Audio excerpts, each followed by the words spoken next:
Right. So we were saying that there is a scale of belief and a scale of disbelief. And, in terms of atheism, it goes from, they know or they believe or they say, I know for sure there is no God. But then the strong theist, which is a Muslim, says, I know for sure that God exists. As a Muslim, you can't have doubt in the existence of Allah subhanahu wa ta'ala. Now, the other aspect of it is atheism has been growing at the expense of Christianity. Scotland seems to be quite a stronghold for atheists, as well as Wales. And, generally 1 in 5 of the people you're going to meet will be atheists. And the majority of atheists now are in the younger and the younger generation. So the older someone is, the more likely they are to follow a religion. The younger they are, the more likely they are to not follow a religion. So our way is the Quranic or prophetic way. And we've been told to invite all to the way of your Lord with wisdom and beautiful preaching, and reason with them in the best way possible. So these are the ways in which we should talk to people. It's not giving emotional arguments. It's not about trying to, make someone hate their own religion. It's not about trying to win arguments even. It's about reasoning with people in the best ways, in the most gracious ways. And the other aspect of it is we need to call people with certain knowledge. Now, for an atheist, certain knowledge equates to logic and rational reasoning, okay? So that's what works for an atheist. And also for we as Muslims, our religion isn't like other religions where they say only have faith. That's, you must just have faith in Jesus Christ, Isa alayhi salam. What we say is, no, our religion actually is din al-haq, is the religion of reality. And, we are told over and over and over again in the Quran by Allah subhanahu wa ta'ala about the people who use their aql, and then about the people who don't use their aql. And we are told to contemplate, we are told to think by Allah subhanahu wa ta'ala. So, just the word aql, with its variations, there's about 70 times it's been mentioned. And you could argue that even if Allah subhanahu wa ta'ala mentions something only once, that's important. But Allah subhanahu wa ta'ala is mentioning aql, 70 or so times. And then if you add in all the other verbs which relate to, tafakkur and tadabbur and, contemplation and fikr and thinking and all of those other aspects, there's about 300 times that a human being is being urged to think things through carefully.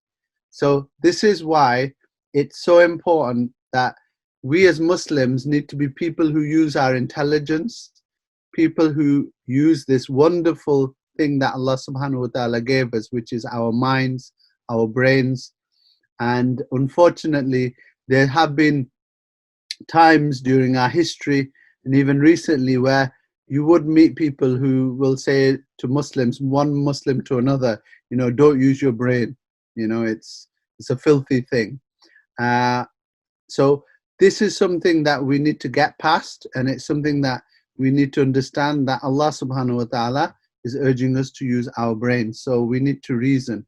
Now, when you reason, you can deal with a lot of the arguments that atheists can throw in your direction. So, how can you believe in a God you've never seen? We already talked about that. How can you believe in gravity, which you've never seen? Oh, I believe in gravity because of the effect of gravity. We believe in God, Allah subhanahu wa ta'ala, because of the effect of God. God's effect is of creation. And every other thing that happens in the universe. Then we talked about proof. So what is proof? So for one person, a proof might be something emotional. But for another person, a proof might be something purely rational and logical. So, we talked about, someone says, I won't believe in God till I see him. Well, they want the proof of seeing, but in actual fact, they're seeing they're believing in many things that they haven't seen. So they believe in gravity that they haven't seen. This is a good example. Gravity usually is good. So the proof is something that convinces a person. It's an evidence or an argument that establishes a fact or truth of a statement. So let's go through some of the proofs, because that's what we're really here for, isn't it? So as far as the proofs are concerned, so the first layer of proofs is, an atheist basically either disbelieves in God or they have a lack of belief in God. So in one, it's more passive. So passive sense, they just have a lack of belief. No one's really brought them a convincing proof for there to be Allah subhanahu wa ta'ala. Whereas you have other atheists who are disbelievers. They actively disbelieve. They're the ones who went out and they went and spoke to Christian priests and they said, look, I want to believe in God, but how can God have a son? And the Christian priest couldn't prove to them that God could have a son. And then they said, well, why is God expecting someone to die on a cross for them? And how come God's got 3 personalities? Isn't that a schizophrenic individual? So when the Christian priest couldn't prove these things to them, they became active disbelievers because they were looking for proofs, and instead they got disproofs. In fact, they learned something so irrational, something so unreasonable, that they became people who then said, actually, I don't believe in a God at all. So people like Richard Dawkins, he was raised in a Christian family, and he actively rebelled against that at some point. So you have the active disbelievers, and then you have the passive, you could say, disbelievers, the ones who just have a lack of belief. So these proofs, the first 4 of them, the first 4 of these proofs are what we call the logical proofs, logical, rational proofs. They don't just belong to Muslims, they also belong to anyone who believes in God, because these are proofs that even the atheists have to deal with, So there's no point going to an atheist and saying, I believe there is a God, and he'll say, why do you believe there's a God? And you'll say, because I have the word of God, the Quran, in my hand. Now he's just gonna, or she's gonna laugh. They're gonna say, well, you can't prove superstition to me by throwing more superstition in my direction. No, what they need is proof, a proof whereby it is very difficult to logically and rationally go against that proof. It's something like saying 2 + 2 = 4. So those are logical, rational proof. It's like me saying, 2 men or 2 women are stronger than 1 woman. A lot of people will say, well, there might be a situation where 1 person is stronger than those 2, but it's a reasonable thing. Or you say there's 100 people stronger than 1 person. Again, it might be possible for 1 person to be stronger than 100, but in actual fact, the point I'm making here is that you're giving them something reasonable and rational. You like, if today's been raining, I don't know if in the other parts of the country it's been raining, but if you go outside and you see raindrops on your car or drops of water on your car, then the atheist will agree with you that it could have rained. But then if you go and see all the cars in the street and they all have raindrops in it, the atheist cannot now say, oh, well, maybe you just washed your car with a hose, that's why it was wet. Well, you wouldn't have gone and washed every single car in your street, and then you wouldn't have made all the pavements wet, and then you wouldn't have made all the roofs wet. Because although it's possible, it's rationally unlikely. if not rationally impossible. So the point I'm making here is you need to be able to talk in a rational way. Instead of talking as a Muslim, you need to be able to talk as a rational individual, a rational person. Because if you start throwing spiritual stuff at an atheist, then you're just going to sound like the next Christian who he basically destroyed in an argument only last week, you know? And the point is, we as Muslims, we're different. We as Muslims have proofs. We as Muslims have rational proofs. And we should be proud of our proofs. Okay, so let's go to the next slide. Brother Salim, I wasn't going super fast. You haven't seen me going super fast, but what I would say is that we already covered lesson 1, those 17 slides. In fact, we've even gone right through to around slide 20. So just for your, so that everyone can benefit, what I'm going to do is I'm going to just run through the first proof. So the first proof of there being a creator is the creation itself. You know, how does the universe come about? And this is a question that we can ask atheists very clearly. Okay, so how does the universe come about? Okay, let's not, even if we don't want to talk about the universe, we might not know everything about the Big Bang. You know, how did the mobile phone in my hand come about? How did that happen? You know, did the mobile phone appear from pure chance out of thin air? Well, rationally speaking, it's possible that all the atoms might have come together by chance, but it's rationally impossible for any rational person to accept that, you know? It's like me saying, you know, the other day I was sat looking on my driveway and suddenly a Ferrari appeared on the drive, you know? It just appeared out of thin air. Now, no rational person is going to accept that as true. So then what we're saying is, well, how can you say the universe just appeared from pure chance? How's that possible? And the argument of chance is even more weakened by the argument of design. So we're just going to skim through the cosmological creation argument, but then we're going to now focus on the design argument. So the universe, logically speaking, could only have come around by 3 possibilities. One, that it's always existed, and that we are just in an infinite series of big crunches, after which we have a big bang, after which we have a big crunch, after we have a big bang, after a big crunch, after a big bang, after a big crunch, after a big bang, and it's just an infinite cycle. So can someone tell me what's wrong with the argument that the universe has always existed, it was necessary for it to exist, and that it's just an infinite regression cycle? Can someone maybe type into the chat box what's wrong with that? While someone's having a think about that, let's go on to the, we've already dealt with the argument of chance. So then the final argument is, well, someone made this phone, right? So either this phone appeared by pure chance in my hand, or someone actually made it.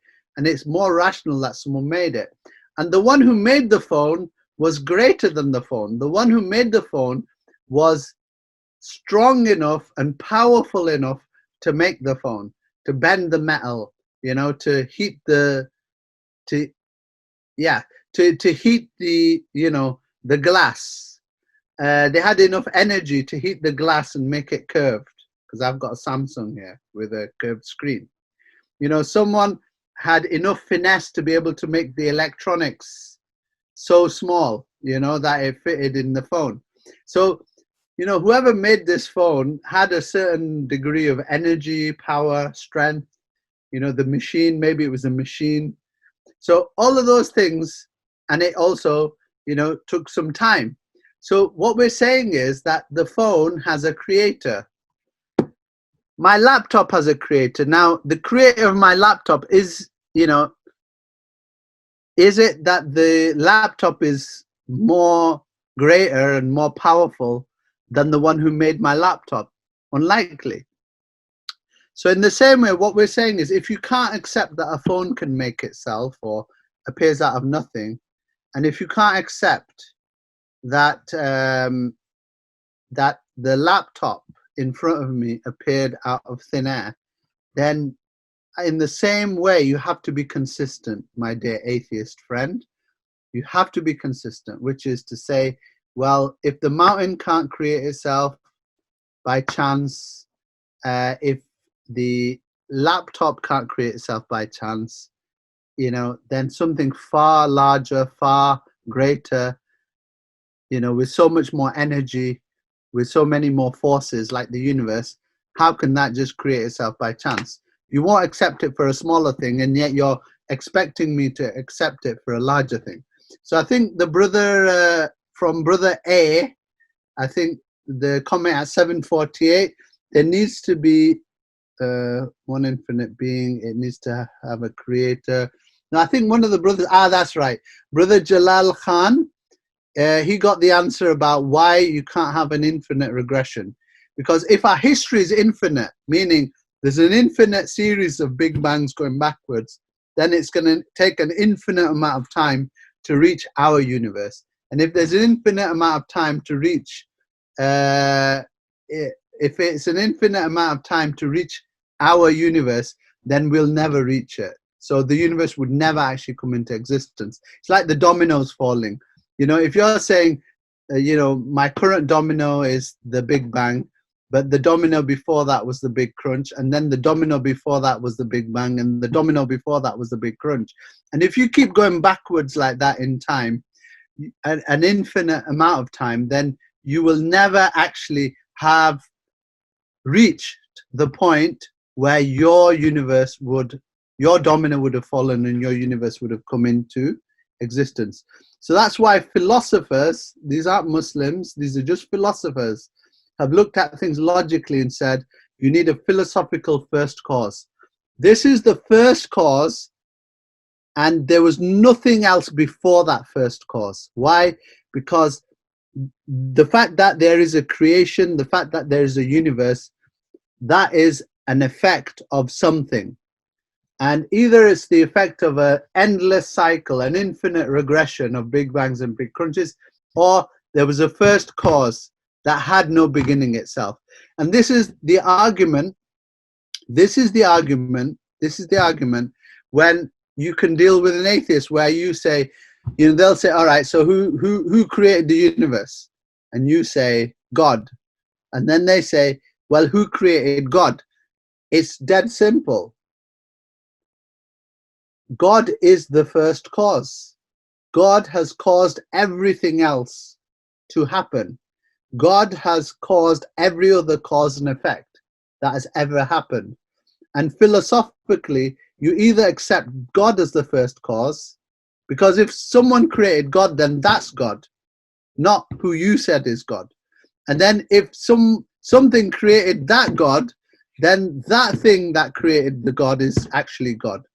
So what we're saying is, again, you go back into an infinite regression, and it doesn't make any sense. Because if you go back infinitely, you will never reach the present. So what we're saying is, the philosophers are saying, they agree with us as Muslims as well, that there has to be a first cause that itself was not caused.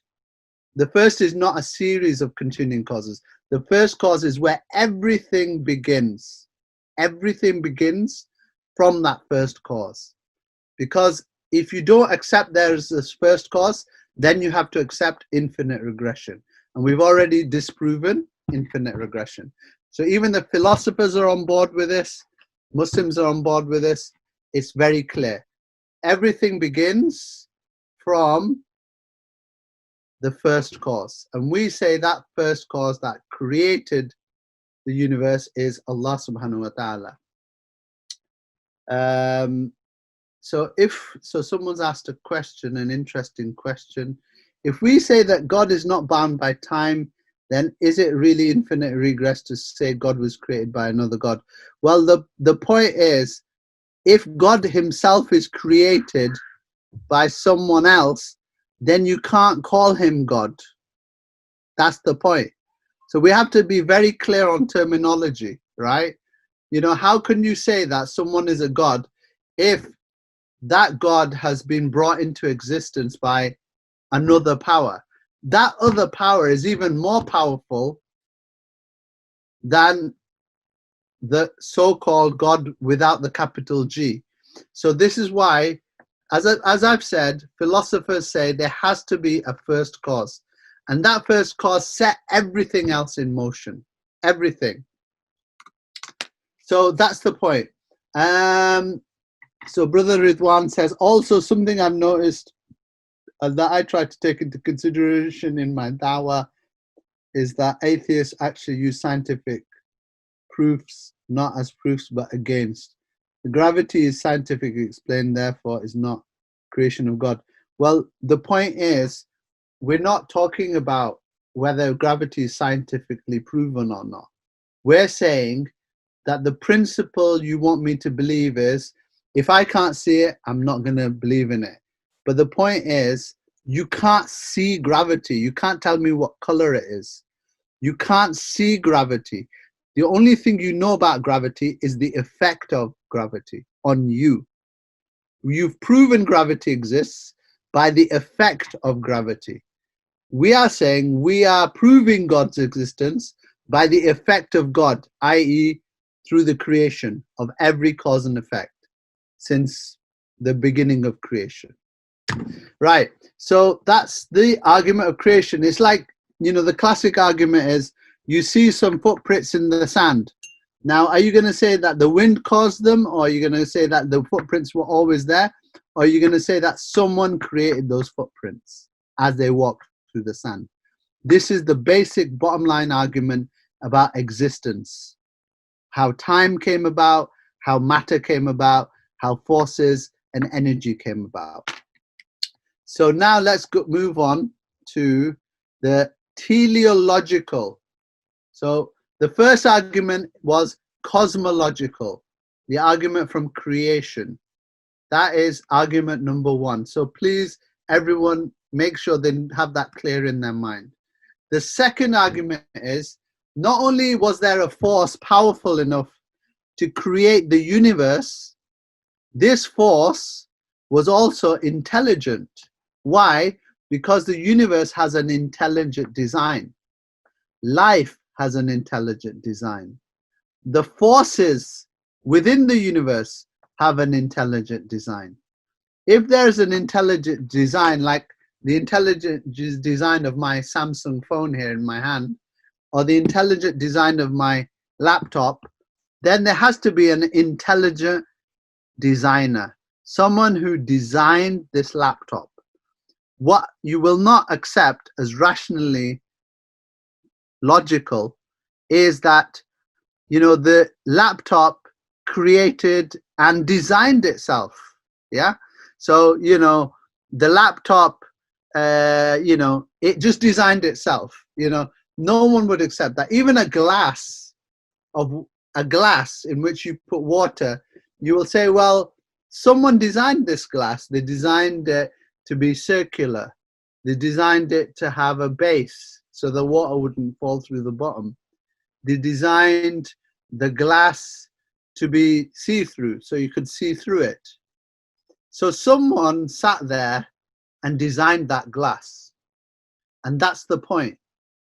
You would not accept that, you know, the glass, you know, there was molten lava, and the molten lava just by chance spurted out of the ground, and then it was hot, and then some of this lava just turned into glass, and it formed a perfectly normal, good glass. You know, you wouldn't accept that. In the same way with a car, you wouldn't accept that, you know, the rubber from the tree leaked down from the tree by itself, and then it formed itself into a wheel with threads by itself. And it had a, you know, tire pressure valve in there by itself. Or that the metal of the car just came out of the earth by accident, by chance, and it formed into a, you know, a 6 valve 18 valve or whatever engine, no one in their rational mind is going to accept that a car can design itself. No one in their rational mind is going to accept that a mobile phone can design itself. No one in their rational mind is going to accept that a laptop can design itself. So why are people now wanting us to believe that something is trillions of times more complicated, like the universe? Why are they expecting us to believe that the universe can design itself? I mean, that's just preposterous. There has to be an intelligence that was so intelligent that it knew how to create something as complicated as the universe. The more complicated a thing, the more intelligent the designer.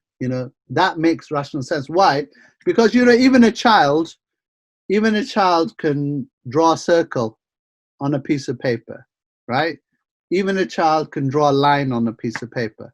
But then if you start drawing a fractal design on a piece of paper, or if you start painting, a mountain on a piece of paper, then you need more skill, you need more intelligence. If now you start designing maybe a ball, then you need to work out how to do it in 3D, and then you need more intelligence. If now you start designing a building, so you can make a mud hut, that's quite easy to design. But then if you make a 100-story skyscraper, that's much more complicated. They've got wires, cables, electrics, air ventilation systems, sewerage systems. You need to be able to pump water to the top. There's just so much. The foundations will have to be a certain depth. So the more complicated the building, the more intelligent and knowledgeable the person has to be who's designing that building. So in the same way, the universe is the most complex thing that we know in existence. And that thing, which is so complex, needs a super intelligent designer. So, we mentioned very briefly Imam Ahmad bin Hanbal, rahimahullah. He said that, there's a fort, there's no way in or out, and suddenly outside of this thing, which you didn't know there was anything in it, pops a perfectly formed chicken, a baby chicken.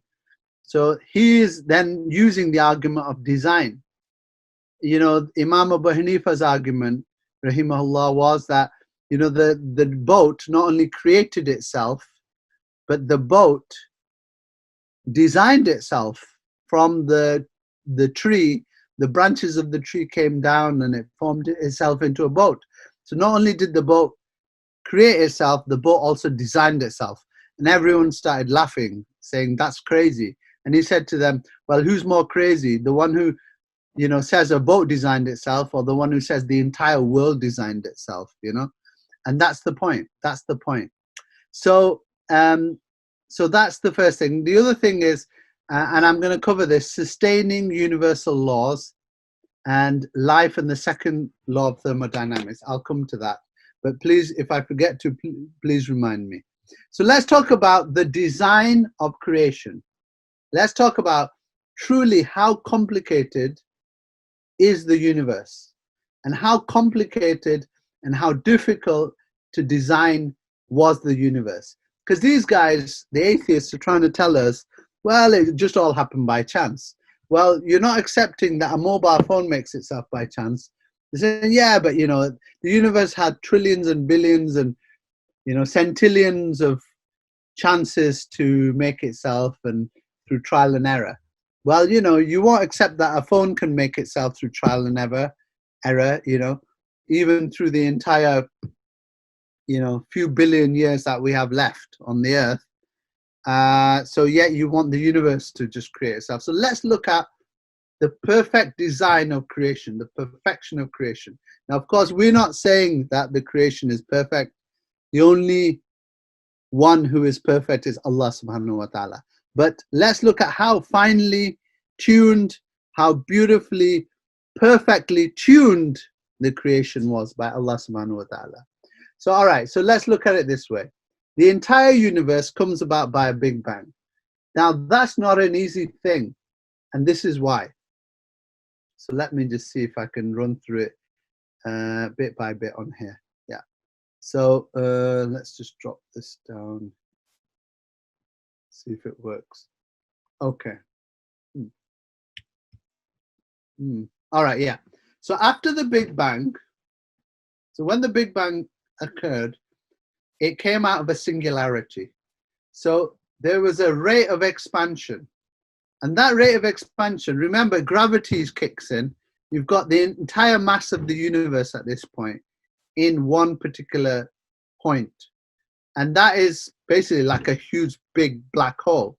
So if the gravity is too strong, it's going to explode and then immediately suck all the matter back into this, into the center, because gravity gets stronger the greater the mass of an object. So after the Big Bang, there was a critical rate of expansion to just avoid recollapse. If the rate of expansion after the Big Bang was smaller by 1 over 1 to the power, 10 to the power of 17. So if that rate of expansion was too slow by a fraction, meaning 1 divided by 1 with 17 zeros behind it, the universe would have recollapsed before it ever reached its current size. Why? Because gravity would have been too strong and the universe would not be able to expand outwards. If the rate of expansion after the Big Bang was greater than it was by 1 over 10 to the power 17, again, that's 1 with 17 zeros after it. So it's a tiny fractional difference. The universe would have expanded so much that it would be empty. Why? Because you wouldn't have had enough strength of gravity to form planets, to form stars.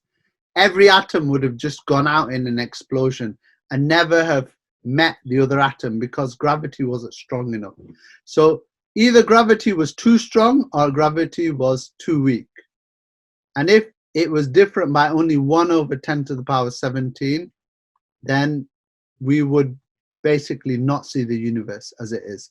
So you can see how finely balanced on that knife edge it was, how finely balanced it was. So Roger Penrose, who's a scientist who wrote a book with Richard Hawkins, says that he showed the probability of this universe, the one in which we exist, out of all the possible universes is 1 over 10 to the power 123. So 1 over 10 to the power of 123. This is an absolutely infinitesimally small number. So if you use 10 to the power 123, that's 1 with 123 zeros after it. So if you divide 1 by this absolutely humongous number, that's the probability. And this is key. 1 divided by a number that's too big to be written down, even if every proton in the entire universe were used to write a digit on it. Meaning, on the first proton, you write 1. On the second proton, you write 2. On the third proton, you write 3. And on and on and on, until you reach 10 to the power 123. So this is an absolutely ginormous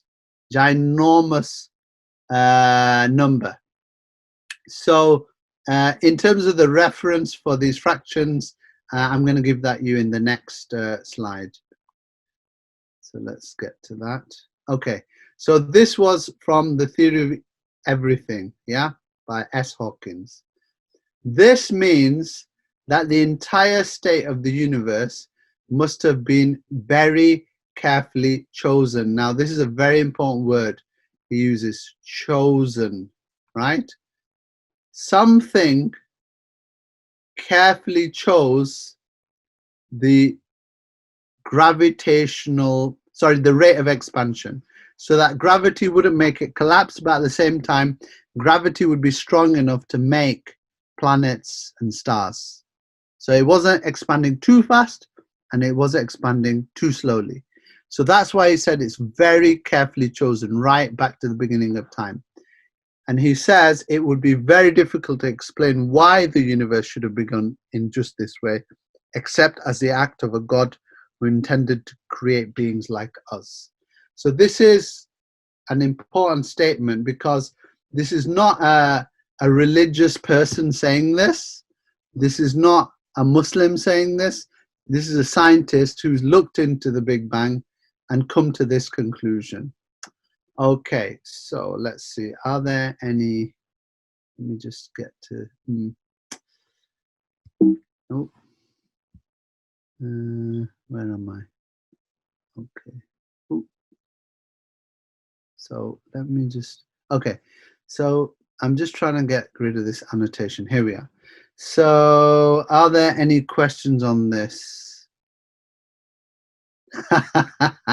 Brother Faraz, you got all your priorities right there. Okay. Now let's see if I can get out. Okay. So this is the design conclusion. So the first argument is the universe exists. How does it exist? You know, what brought it into existence? That's the first argument, the argument of creation. The second argument is the argument of design. So let me just take you back. So we've already mentioned about the Big Bang, the critical rate of expansion. You know, if it's so finely tuned, you know, you're talking 1 divided by a number with 17 zeros. And you're saying if it's bigger by 1 divided by a number with 17 zeros, the probability of that happening is 1 over 10 to the power 123. Now, this is very important to note. What is considered a mathematical impossibility by mathematicians? A mathematical impossibility is something that is 1 over 10 to the power 50. And yet here we're saying that the probability of the universe coming about by chance is 1 over 10 to the power 123. So the probability is even less than 1 over 10 to the power 50.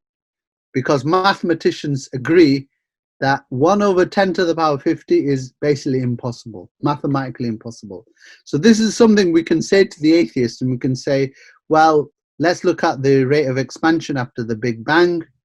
What was the probability that the universe wouldn't collapse in on itself and wouldn't become empty because it was expanding too fast? The probability is 1 over 10 to the power 123. That number that 1 is being divided by is so big that if you used every proton in the universe to write a digit on it, you wouldn't get to that number. Number 2, it is basically mathematically impossible. So rationally speaking, for an atheist,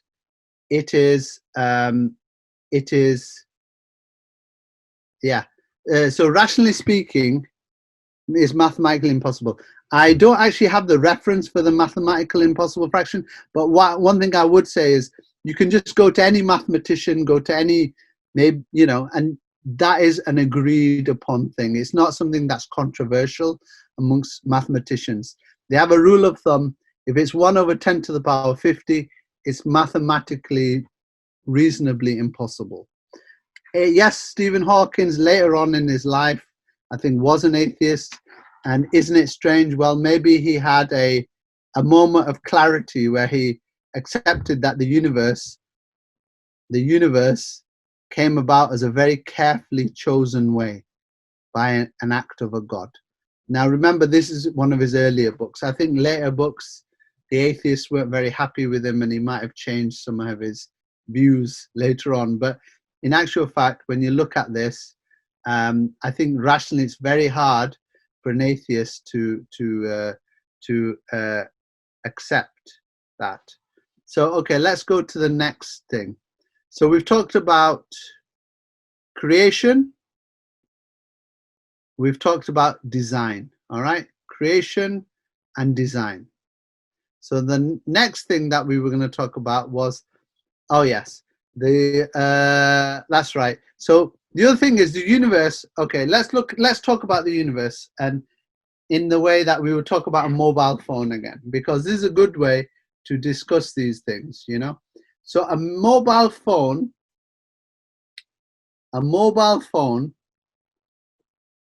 it needs a battery, doesn't it, for it to run?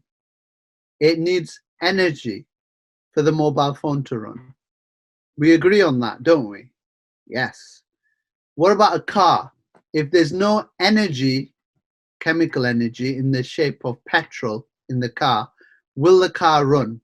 No, it won't. You know, if me as a human being don't eat, or I don't get glucose inside me, or I don't get energy inside me, will I continue to move? Will I continue to function? Will I continue to, you know, live? And the answer to that is rationally, no. You know, my laptop, it has energy, electricity in the battery. Yes. It has energy and electricity in its battery. So that electrical energy is keeping the screen on for me so I can talk to you.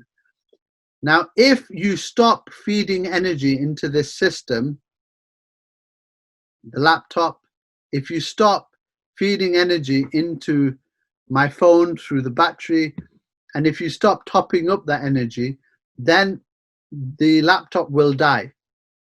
If I stop feeding energy into my phone will die. If I stop putting petrol into my car will die. So we are saying also that the universe itself, you know, you've got stars that are burning, you know, billions and trillions of joules, an uncountable amount of joules every second. You've got gravity that's holding us down. That takes a certain amount of energy. You've got planets that are moving around the sun. You've got the sun that's moving around local star systems, and then you have everything running around the Milky Way galaxy. You know, all of these things take energy, and it takes energy to sustain things. So for me to sustain, I need, for example, I'm standing, yes? So if I stood, I need energy to maintain the standing posture. If I lose energy, I will fall to the ground. So in the same way, we argue that the universe, the forces of gravity, the forces of, you know, electromagnetism, the forces, the nuclear force, the strong and the weak nuclear force, the forces of kinetic motion, all of these need some energy to sustain them. Sorry, Sister Alia, you wanted to screenshot the Hawkins slide. Here we are. So the point I'm making here is that, you know, for any movement to happen, you need to feed energy into it. And that's the kinetic movement. But all the other parts of the universe are in motion, they're working, they are continuing to exist. And you need energy to keep things continuing to exist. And that's the argument. The argument is that to sustain the universal laws, you need a sustainer. You need something that's feeding energy into it. You need someone who is going to sustain all of that motion, all of that energy, everything. So that's the issue of sustaining the universe. And we believe that the force that is strong enough to sustain the universe can only be Allah subhanahu wa ta'ala. So the next argument is the argument of life and the second law of thermodynamics. Now, this is a more advanced level argument, but since you're all, mashallah, very intelligent people, I'm going to share it with you. But if you don't really get it, then, you know, don't worry about it too much. Not many atheists know about this argument. So the argument is this. The second law of thermodynamics is the law of entropy. It says that in a closed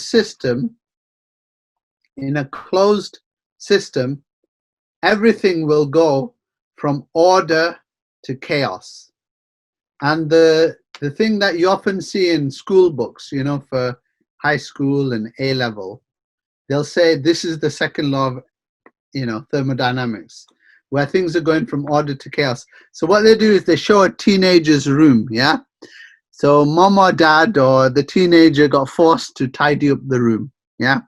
So, you know, the clothes are in the drawers, the bed sheet is on the bed, the duvet is nicely put onto the bed, you know, the books are in the bookshelf, and, you know, the floor, you can actually see the floor, the carpet, yeah? So what happens next is that you go back to that room after about 2 weeks. It's not been tidied up by their father, it's not been tidied up by the mother, and the teenager couldn't be bothered to tidy up the room. So what are you going to see? Are you going to see a beautifully tidy room, or are you going to see chaos? You're going to see clothes on the floor, you're going to see, you know, the duvet all over the place, messed up. You're going to see books all over the place. You're going to see an absolute mess. And that's how you see that the room becomes messy. So what they're saying is, unless you have additional energy put into that room, meaning tidying it up again, that room is going to get messy. So everything goes from order to chaos. Everything goes from tidiness to messiness. And that is the second law of thermodynamics. And the law says that unless you put additional energy into that system, it is inevitable that things will go from order to chaos. However, if we look at the universe and life as well, even, what we see is that the Big Bang was chaos, and now we've reached order. We have planets, we have stars, we have galaxies. So the second law of thermodynamics, the universe isn't following it for some strange reason. The universe is not following the second law of thermodynamics, because after the Big Bang, there should have been even more chaos.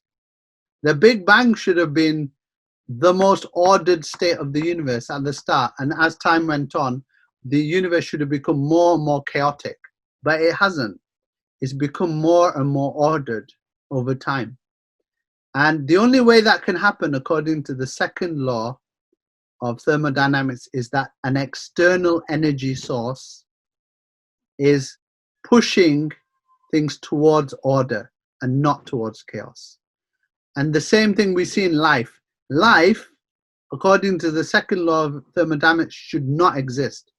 We should not be going from simple molecules to complex molecules, to even more complex molecules, to microorganisms, to multicellular organisms, to complex organisms, to, you know, different species of animals and plants, then finally to human beings with intelligence.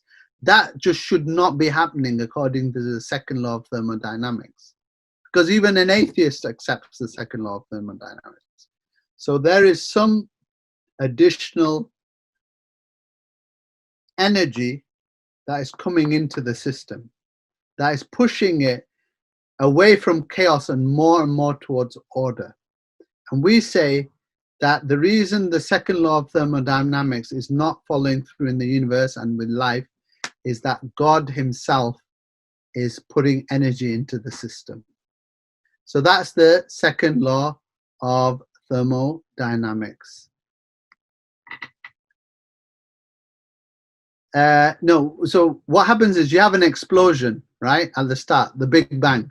So what is an explosion? It's chaos. You know, you got heat, you got matter flying all over the place, you've got, you know, you don't even have the forces have formed at this point. You know, literally so chaotic at the start that even the scientists haven't been able to work out fully what happens right in the beginning moments of the Big Bang. So what's happened is that the universe has gone from that chaos to order, to planets, to star systems, to galaxies, and different shapes, and all of those things. So the point is that the universe has gone from chaos to order. Yes, it was a singularity, brother. Sorry, I don't know who SG is, but yes, it was a singularity. But remember, after the singularity, there was an explosion. And from that explosion, things should have gone downhill. Things should have gone more and more disordered, less and less order. It should have gone more and more towards chaos. But the universe, for some strange, unexplainable reason to an atheist, has gone more and more towards order. So that's the point. That is the point. So brother's asking, sorry, didn't get the perfect design point. Perfect God creates perfect creation. No, what we're saying, brother Muz, is that, it's a theological point. We as Muslims say everything that is not God is not perfect. Yeah. So I can't say that my pen is perfect. I can't say that my phone is perfect. But what we're saying is there's a perfection, a sign of perfection from God in the creation. Yeah. So in chaos, there's order. Chaos is an order, also a sign. Well, what we're saying is, second law of thermodynamics is that you should not go from a point of chaos to order. You should be going from order to chaos. That's the point. And for some reason, the universe hasn't done that. And we're saying that that is a sign that there's an external force acting on the universe. So let's get to the universal law of morality. And then what we'll do is we'll kind of end it there, because then we're going to go to the Muslim proofs. So the first four proofs, cosmological, yeah, the design, teleological, the second law of thermodynamics and sustaining the laws, these are all rational proofs that any rational atheist should accept. Now, this is a really interesting law. It's called the universal law of morality.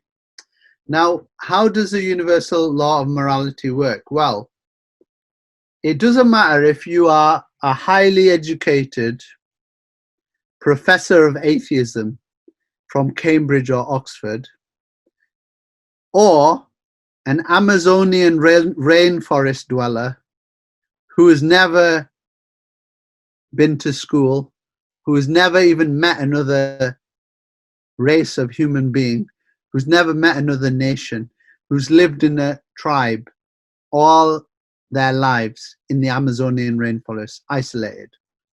It doesn't matter if it's both of them. They both know that killing your parents and eating them is not good. They both know that lying is not good. They both know that murdering, raping, stealing is not good. They both know that. Yes, of course, they might go to war with another tribe and they might attack, another tribe, or the atheist might say, yes, we should, invade Iraq, But the point is, deep down inside, they know hurting another human being is not good. So for some strange reason, not only was there a first cause that brought the universe into existence, not only was there that first cause that designed the universe in such a precise way, not only was there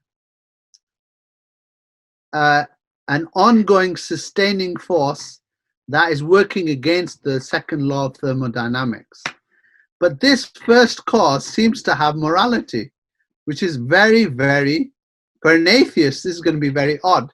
So if you look at this slide, it says, human beings know right from wrong, regardless of people or place, regardless of level of education, race or creed, regardless of time. So whether you were in ancient times of modern times, you know that lying is wrong. You know that deceiving is wrong. You know that stealing is wrong. And you know, evolutionists cannot explain certain key things. So, you know, when you're out in your cave as a cave dweller, or you're out in the sub-Saharan Africa, you know, trying to not get eaten by lions and trying to get as much protein as you can, why is it that you're not killing the elderly who are a burden on you, who can't run as fast as you, who need food sources? Why don't you just kill them and eat them? Because that old person is a source of protein. That old person is a source of calories. That old person is a source of energy. So evolutionists cannot explain why we are not doing that. And the reason we're not doing that is this thing called the universal law of morality. The universal law of morality. Why? Because it doesn't matter if it's 1,000 years ago, 10,000 years ago, today, or even in 1,000 years from now.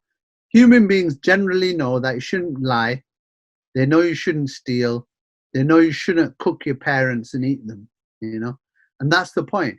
So there was no reason for this law to be inside us, according to an atheist.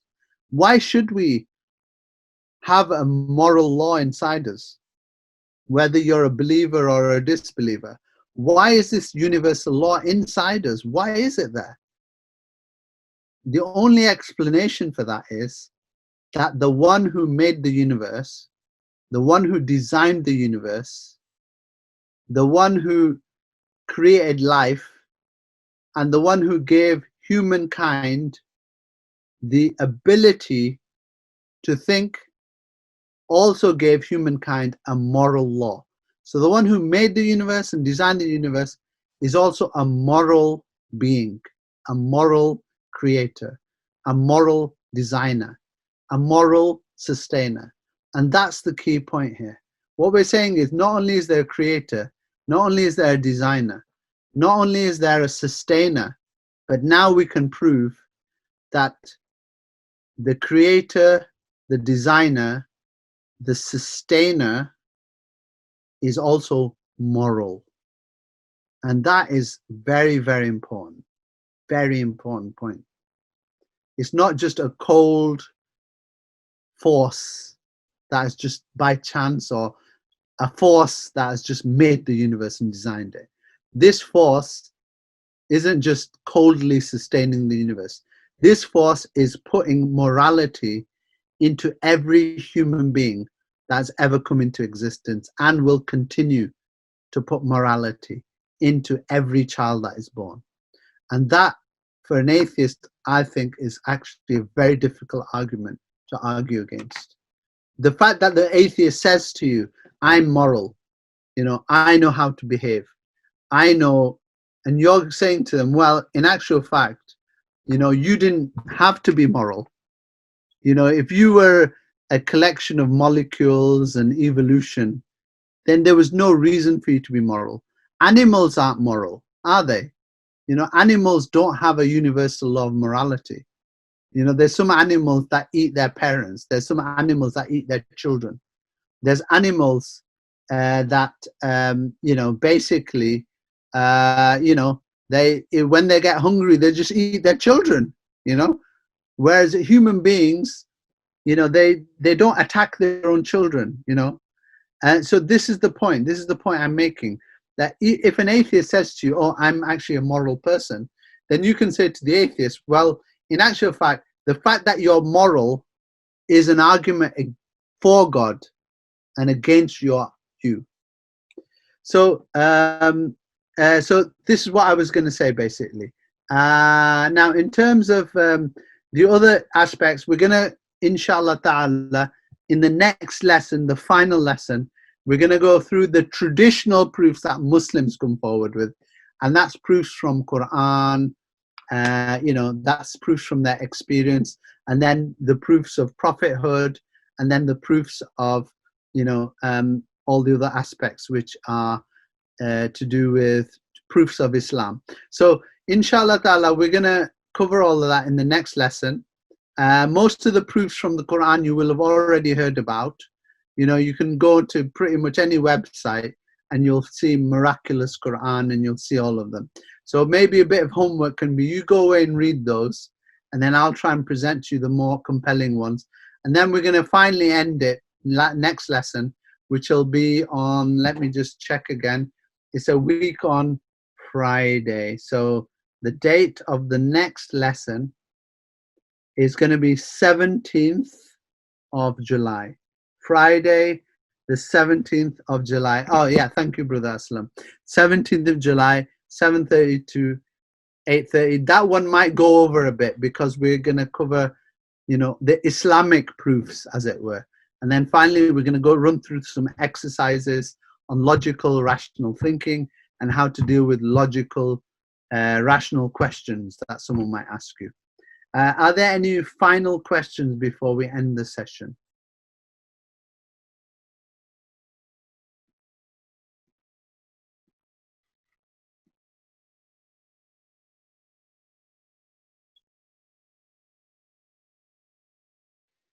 Well, okay, so that's great. Thank you very much, SG. Okay, thank you so much for asking the question. Could atheists who are evolutionists argue that in some way the morals developed over time as they are conducive to human survival? Well, yes, they could argue that, but the point is not all morals. So stealing, you know, if you go and steal from someone, you are going to have the survival advantage. You know, if you eat the protein from your elderly who are already slowing you down, logically speaking, that is going to give you an advantage. So some morals, yes. So you shouldn't just kill everyone in your tribe because you need them. But you, logically speaking, you should kill the elderly according to evolution because they are a valuable source of protein. So from Sister N, Salam, I'm taking this course more for myself and my son because he's at an age where he asks awkward questions. I feel it is important to give him rational answers that will develop an understanding and connection with Islam. The question he comes up with now and again is, where did God come from? And I always say to him, we mustn't say that. That's not, okay. No, all right. So the point is, what we're arguing about here is this. We're saying that God has created time. So God hasn't just created the universe. God has created time. God has also created directions, left, right, front, back, above, and below. What we're also saying is that God has created basically the entire universe. Now, Allah subhanahu wa ta'ala tells us clearly in the Quran that Allah encompasses all things, but nothing encompasses Allah. And by that, what Allah means is that the creation cannot encompass Allah because Allahu Akbar, Allah is greater. Allah is greater than the creation. Allah is greater than the thing He's created. So when we say, where does God come from? Either we mean in time. So what we're saying is God created time. God is eternal. God has always been there. So we human beings think in terms of time, past, present, and future. But in actual fact, for God, past, present, and future has already happened. For God, Jannah, the Day of Judgment, hell, all of these things have already occurred because God is above time. God is not subject to time. God is not in time. Time is the creation of God. So when we say, where did God come from? So in terms of time, that doesn't make any sense because God is the one who made the time. So God has always existed. So where did God come from? God has always existed. God has created the past, the present, and the future. Past and present and the future do not apply to God. They apply to us and our understanding of the universe. past, present, and future apply to us and our understanding of time, because we are inside time. God is not inside time. So that's the way you could explain it. It's like saying that, you know, this MacBook that I have in front of me, that, you know, Steve Jobs, or if he made the MacBook, you know, you could say, well, you know, Steve Jobs is subject to the MacBook. Steve Jobs' entire existence is inside the MacBook that he created. That doesn't make any sense, does it? You know, that's like, you know, saying that the guy who made my Samsung phone, he actually exists inside my Samsung phone. That doesn't make any sense at all. What we're saying is God, Sister Ali, I know this freaks you out, and you know, initially this did freak me out as well, but we always think about time. We always think about past, present, future. But when you think about God, you have to understand that God is not subject to his creation. God is not subject to time. God is not subject to place. The universe cannot encompass God. That's the point. The time and the physical nature of the universe cannot in any way encompass Allah subhanahu wa ta'ala. God is free from those things. He is free from the imperfections. Does that? Good. So sister, and that's great. I'm glad that you understood that. And you know, once Muslims can make that leap and understanding that time doesn't apply to God, then they can start understanding how amazing, how great Allah subhanahu wa ta'ala truly is. Because, you know, even Jibreel is subject to time.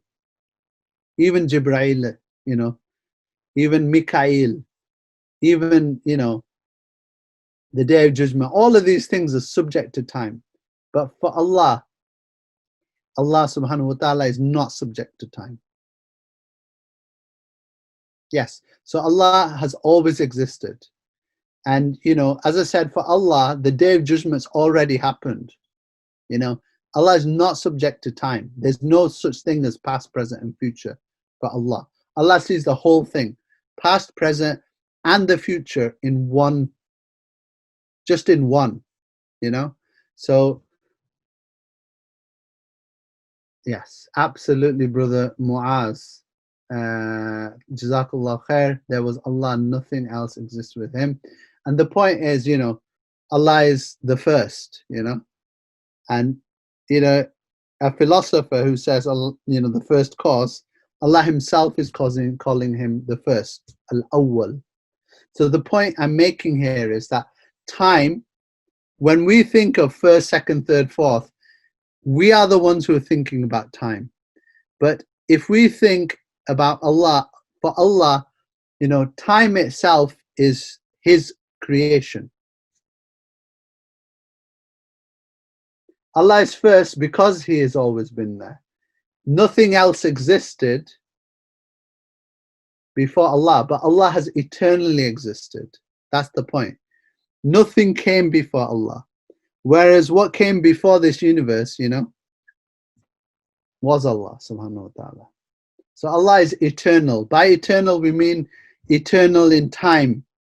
But we also mean, you know, he's not in time. That's the key point. Time doesn't apply to Allah because Allah doesn't get old. We all get old. Allah isn't young. We were young once, you know.